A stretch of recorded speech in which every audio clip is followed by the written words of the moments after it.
భోజనం చేసిన తర్వాత ఇటు వచ్చామన్నమాట ఈ డ్రై ఫిష్ దగ్గరికి.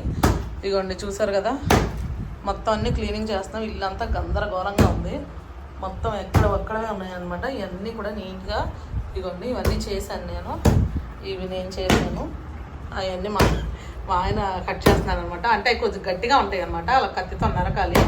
ఈ బొమ్మిడి చేపలు కానీ ఏమైనా కానీ కత్తిపేటకి తెగవన్నమాట. ఇదిగోండి ఆ చివరినైతే పండుగప్ప అసలు మొత్తం ఖాళీ అయిపోయింది చూసారా. మొన్నటికి ఇప్పటికి ఎప్పుడు తెచ్చినా అసలు 2 రోజులు కూడా ఉంచట్లేదు, సరుకు మొత్తం ఖాళీ అయిపోతుంది. మళ్ళీ ఫ్రెష్ స్టాక్ కూడా తీసుకొస్తామండి.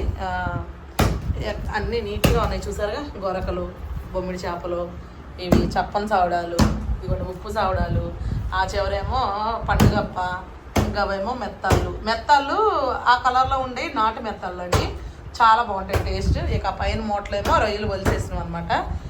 ఇక మొత్తం అన్నీ కూడా నీట్గా ప్యాక్ చేసిన తర్వాత ఒకసారి లాస్ట్లో